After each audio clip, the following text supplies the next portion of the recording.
Hello guys, welcome sa ating munting channel. Halika't tayo mag-cultivate ng ating kamuting kahoy. Hope na may matutunan ka sa video ito at sana tapusin mo ang video ito hanggang sa dulo.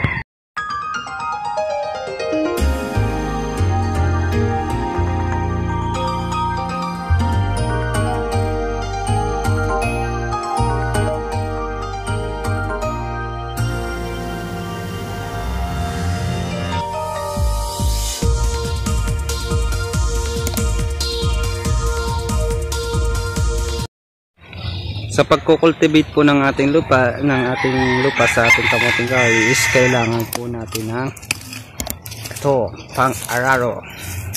Asarol, ang tawag po yata nila dito. Yan. So guys, sa pag-cultivate po ng ating kamuting kahoy is ano po tayo na mga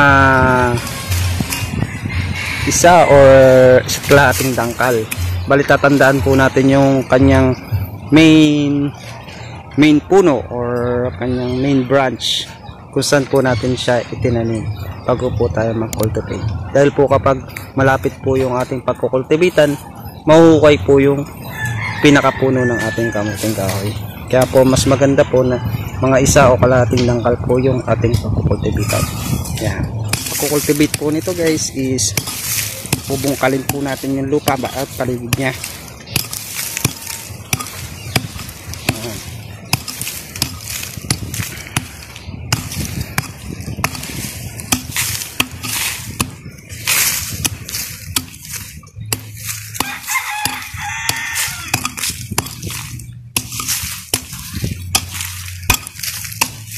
Matanggal po yung mga unwanted.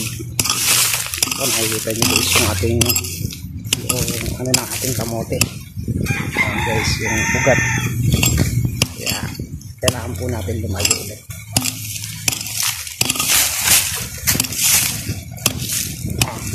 Bali paikot po yung pagkukultivate natin guys, no?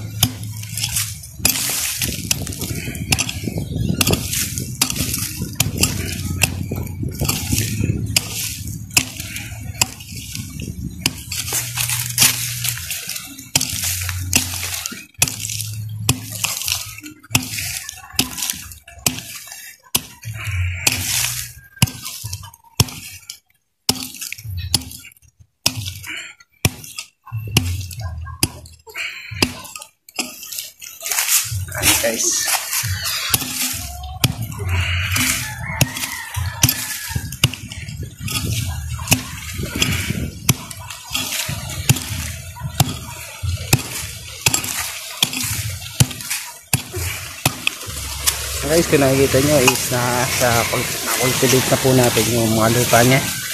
Bali po ito is ilalagay po natin sa pinakapuno nya. Ikot.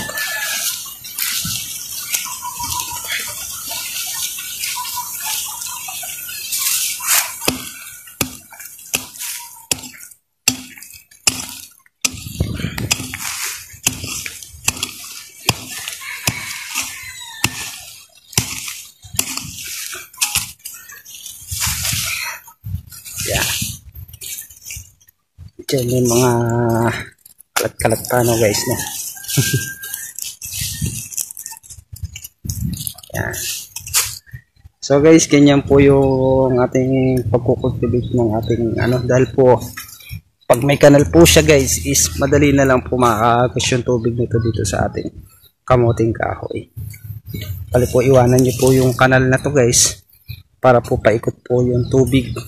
Huwag nyo pong hayaan na na magkukultivate po kayo is kukultivate po kayo, hindi nyo po ilalagay sa pinakapuno.